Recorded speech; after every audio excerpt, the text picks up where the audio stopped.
Party के लिए रमेश दिन रात काम करने वाला हमारा साथी था।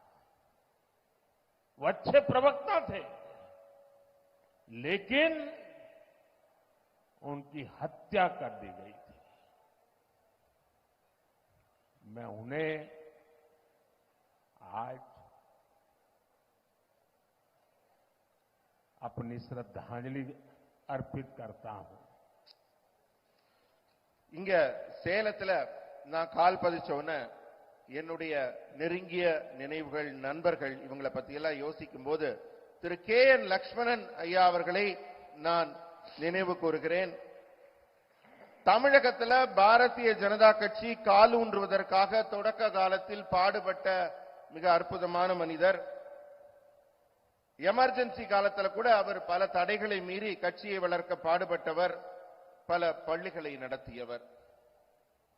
இப்படியே என் நினைவலைகள் சுழலும் போது இன்றைக்கு நான் சேலத்தில் கால் பதிச்சதும் எனக்கு அதிகமா என் நினைவை உறுத்திய ஒரு செய்தி, எனக்கு எண்ணம் திரு சேலம் ஆடிட்டர் ரமேஷ் அவர்களின் நினைவு. நான் தழுதழுக்க நம்ம பிரதமர் அவர்கள் பேசியது, கட்சிக்காக தன் உயிரையே தியாகம் செய்து உழைத்த அந்த மாபெரும் மனிதரை நினைவு கூர்ந்து ரமேஷ் அவர்கள் உயிரை கொடுத்து உழைத்தவர். கட்சிக்காக உயிரை கொடுத்தவரை கொலை செய்து விட்டார்கள் சமூக துரோகிகள்.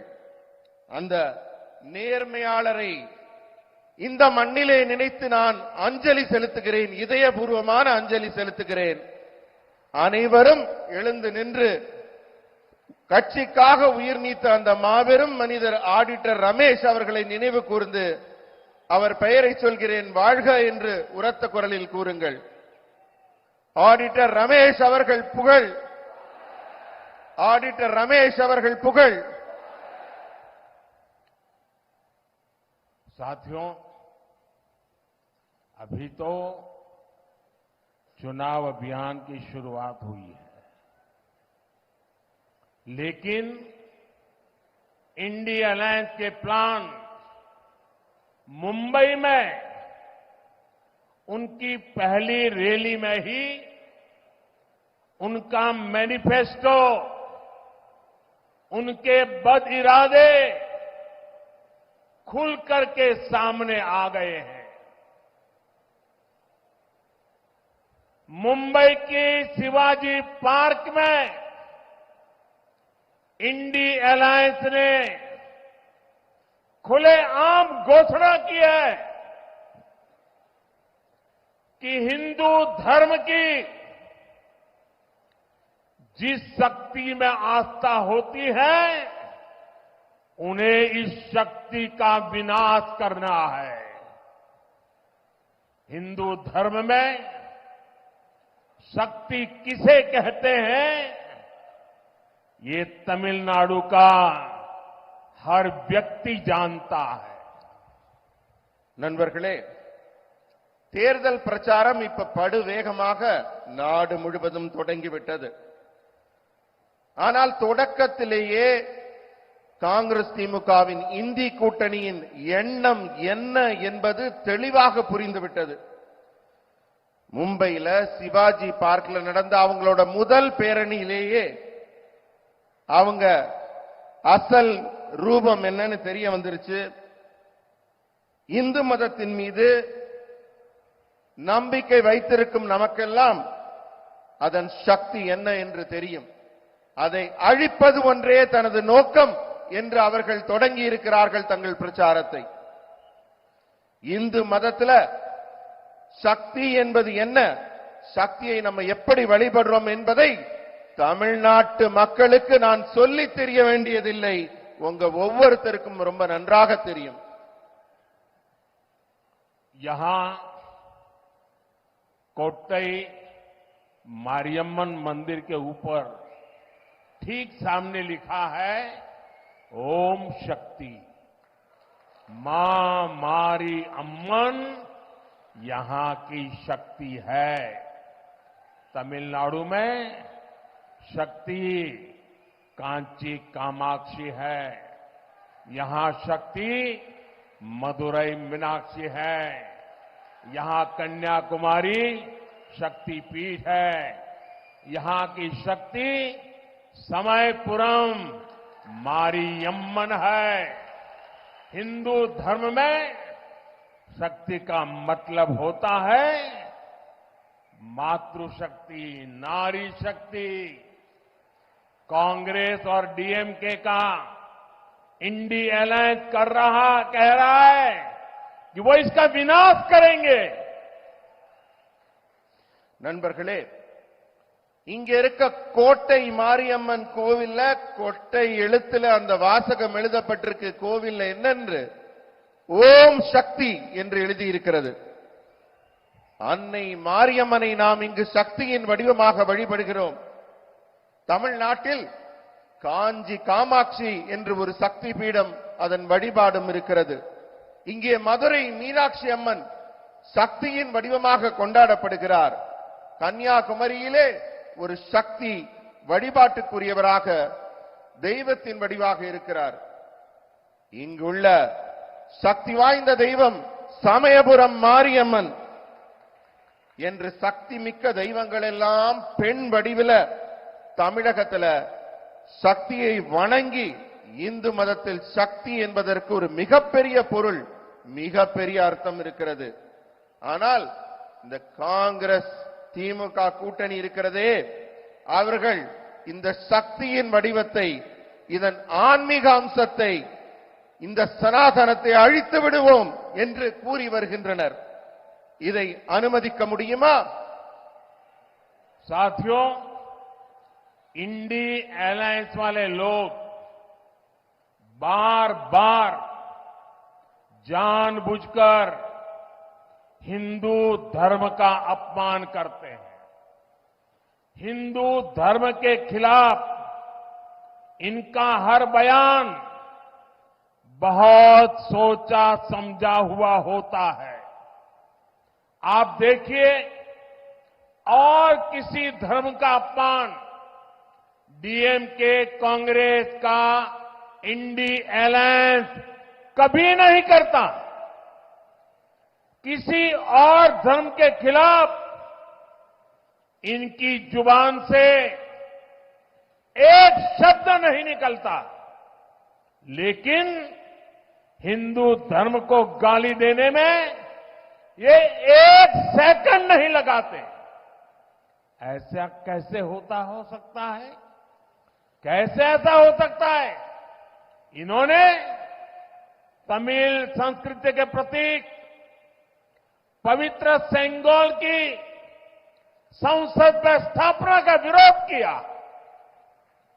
पवित्र सेंगोल यहां के मठों से जुड़ा हुआ है, इसलिए ये जानबूझकर उसका भी अपमान करते हैं। நண்பர்களே, இந்த இந்தி கூட்டணி இருக்கிறதே, அவர்கள் வேண்டுமென்றே மீண்டும் மீண்டும் இந்து மதத்தை தொடர்ந்து அவமதித்துக் கொண்டே இருக்கிறார்கள். இந்து மதத்திற்கு எதிராக அவர்கள் ஒரு கருத்தியலை உருவாக்கி கொண்டிருக்கிறார்கள். அந்த ஒவ்வொரு கருத்தும் ரொம்ப ஆழமா யோசிச்சு திட்டமிட்டு உருவாக்கப்பட்டவை. இந்த திமுக காங்கிரஸ் இந்தி கூட்டணி எந்த வேகத்தில் இந்து மதத்தை தாக்குகிறதோ, எதிர்க்கிறதோ, ஆனால் வேறு எந்த மாற்று மதத்தையும் அவர்கள் தொடுவதே இல்லை. வேறு எந்த மதத்திற்கு எதிராகவும் அவர்கள் ஒரு சொல்லை கூட பேசுவதில்லை. ஆனா எப்பப்பெல்லாம் இந்து மதத்தை அவமதிக்க அவங்களுக்கு வாய்ப்பு கிடைக்குதோ, அப்பப்பெல்லாம் ஒரு வினாடி கூட வீணாக்காம இந்து மதத்தை தொடர்ந்து அவமதித்துக் கொண்டிருக்கிறார்கள். இதை எப்படி நம்மளால சகிச்சுக்க முடியும்? இதை எப்படி நம்மளால அனுமதிக்க முடியும்? தமிழ்நாட்டின் கலாச்சாரமான செங்கோலை நாடாளுமன்றத்தில் நிறுவுவதற்கு இந்தி கூட்டணி எதிர்ப்பு தெரிவிக்குது. காரணம் என்ன? புனிதமான செங்கோல் இங்க இருக்கிற சைவ ஆகம ஆதீன மடங்களுக்கு சொந்தமானது. அவர்களுடைய ஆன்மீக ஆசி பெற்ற அந்த செங்கோலை நாடாளுமன்றத்தில் நடவு செய்யக்கூடாது, காட்சிப்படுத்தக்கூடாதுன்னு அதை எதிர்த்தார்கள். செங்கோலை அவமதித்தவர்கள் இந்த இந்து கூட்டணியினர். साथियों, हमारे शास्त्र साक्षी है कि विनाश उनका होता है जो शक्ति को खत्म करने का विचार रखते हैं। ऐसे खतरनाक आइडियाज को हराने की शुरुआत 19 अप्रैल को सबसे पहले मेरा तमिलनाडु करेगा। तमिलनाडु सुब्रमण्य भारती जैसे महान व्यक्तित्व की धरती है। सुब्रमण्य भारती ने अपनी कविताओं में शक्ति स्वरूप में भारत मां की उपासना की थी। उन्होंने देश की नारी शक्ति की उपासना की थी। उसी शक्ति का उपासक ये आपका सेवक मोदी भी है। इसलिए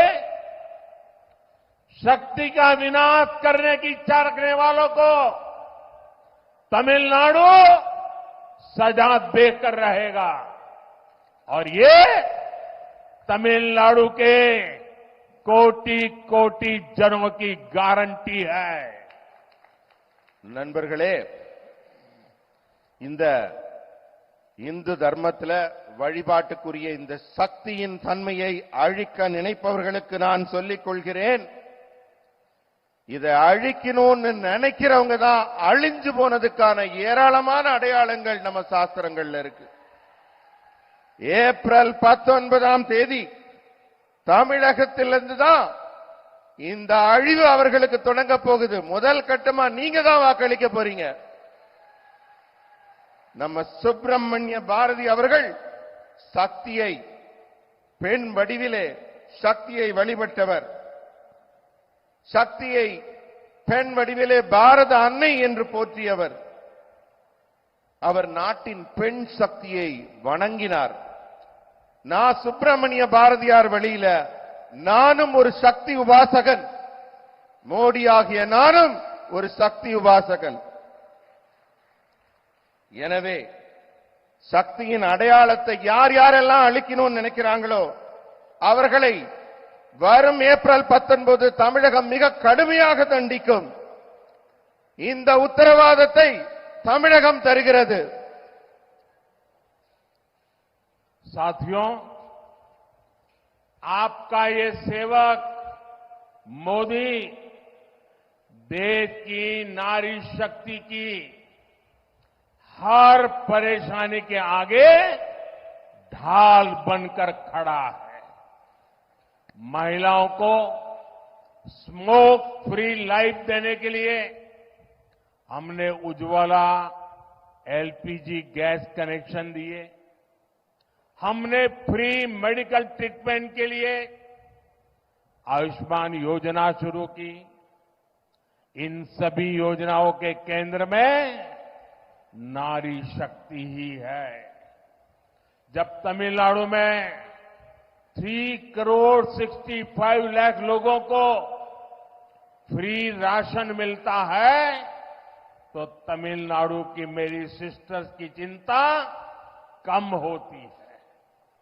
जल जीवन मिशन के जरिए मोदी तमिलनाडु के सभी घरों तक क्लीन ड्रिंकिंग वाटर पहुंचाने में जुटा है।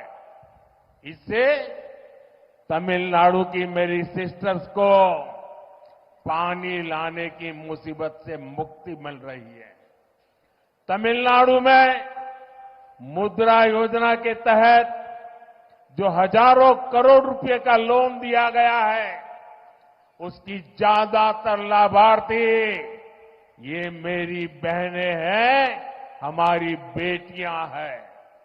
इसलिए आज नारी शक्ति मोदी के साथ उसका सुरक्षा कवच बनकर के खड़ी है। अगले 5 वर्षों में तमिलनाडु की मेरी बहनों, माताओं, बेटियों को तक ये सुविधाएं और भी बड़े स्केल में पहुंचेगी. இது மோடியின் கேரண்டி. நண்பர்களே, நாட்டில் பெண் சக்தியின் ஒவ்வொரு பிரச்சனைகளுக்கும், நம்ம நாட்டில் பெண்களுக்கு பல்வேறு விதமான பிரச்சனைகள் இருக்கு.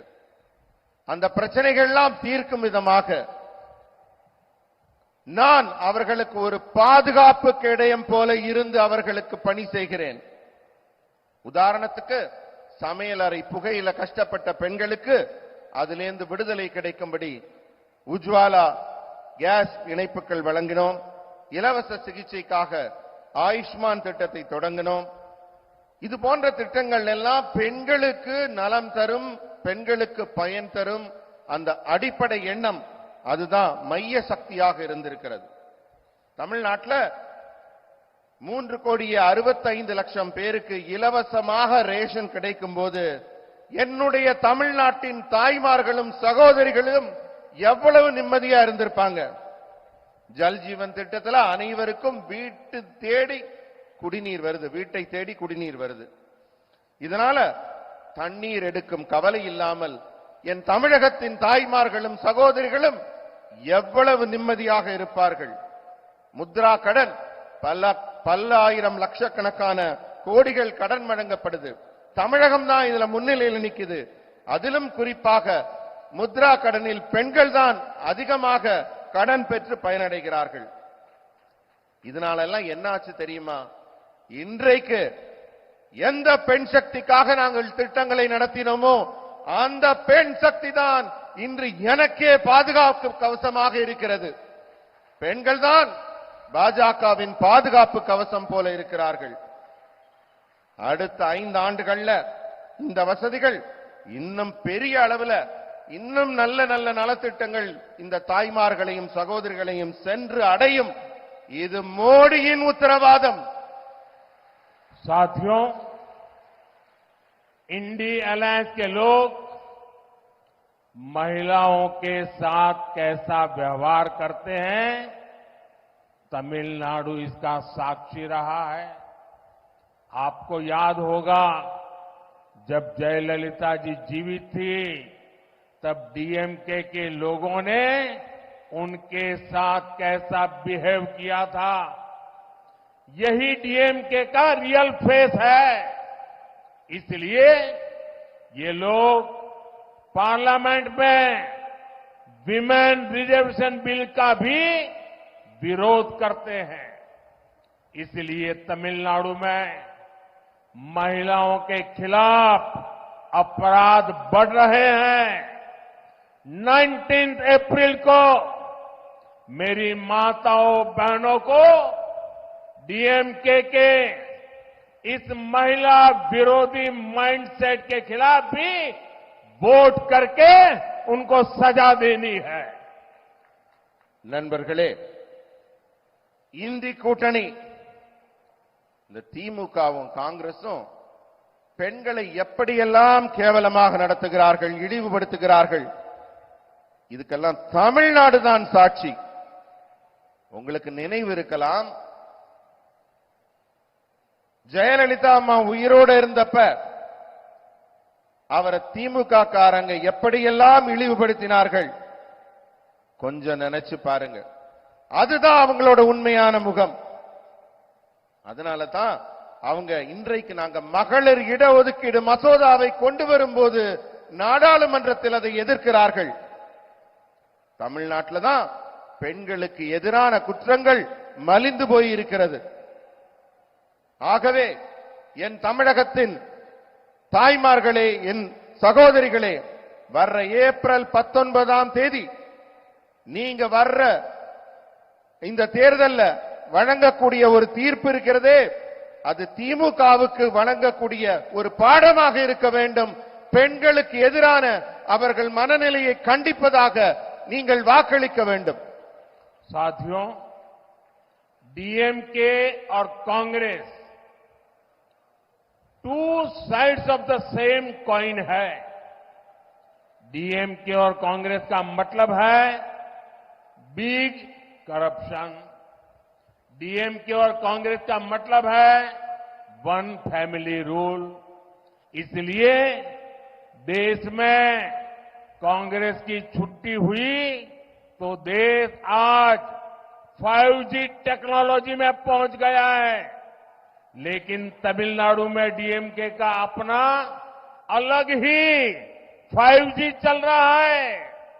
डीएमके का 5G यानी एक ही फैमिली की 5th जनरेशन का तमिलनाडु पर कब्जा। इस 5G फैमिली ने 2G स्कैम करके पूरी दुनिया में भारत और तमिलनाडु की इमेज गिराई है। अगर मैं इनके स्कैम गिनाने लगूं तो पूरा दिन खत्म हो जाएगा। बीजेपी सरकार तमिलनाडु के डेवलपमेंट के लिए lakhs of crore of rupees, Tamil Nadu के डेवलपमेंट के लिए lakhs of crore of rupees भेज रही है और यहां की सरकार उसे लूटने में लगी है। நண்பர்களே, திமுகவும் காங்கிரசும் ஒரே நாணயத்தின் 2 பக்கம் இருக்கிற பக்கங்கள். திமுகவும் காங்கிரசும் அர்த்தம் என்னன்னு கேட்டீங்கன்னா, ஒரு பக்கம் ஊழல், ஒரு பக்கம் குடும்ப ஆட்சி. இவர்கள் 2 பேரும் ஊழலையும் குடும்ப ஆட்சியையும் தொடர்ந்து செய்பவர்கள். அதனால தான் காங்கிரஸ் ஆட்சியிலிருந்து வீட்டுக்கு அனுப்பப்பட்ட பிறகு நம்ம நாட்டில் 5G தொழில்நுட்பமே வளருது. ஆனால் தமிழ்நாட்டில் திமுக ஒரு புது டெக்னாலஜி கண்டுபிடிச்சிருக்காங்க. அவங்க ஒரு தனியா ஒரு 5G நடத்திக்கிட்டு இருக்காங்க. அது என்ன 5G தெரியுமா? திமுகவின் 5G என்பது அவங்களுடைய 5வது ஜெனரேஷன், அவங்களுடைய 5வது தலைமுறை மீண்டும் ஆட்சிக்கு வரணும்னு ஆசைப்படுறாங்க. 5G மோசடி, 5G குடும்ப ஆட்சி மோசடி. ஆனா இவங்க இதுக்கு முன்னாடி செஞ்சது 2G ஊழல் மோசடி. உலகம் முழுக்க இந்தியாவை தலைகுனிய செய்தவர்கள் திமுகவினர். இவங்க பண்ண ஊழல் எல்லாம் நான் பட்டியலிட்டேன்னா அதுக்கு இன்னைக்கு ஒரு நாள் பத்தாது. உங்களுக்கு சுருக்கமா சொல்றேனே, தமிழகத்தின் வளர்ச்சிக்காக பல லட்சம் கோடி ரூபாய்களை தமிழகத்திற்கு அனுப்புவதில் மிக ஆர்வமாக இருக்கிறது பாரதிய ஜனதா கட்சி அரசு.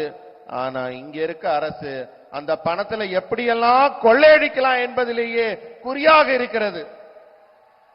साथियों, आज इस स्टेज से मैं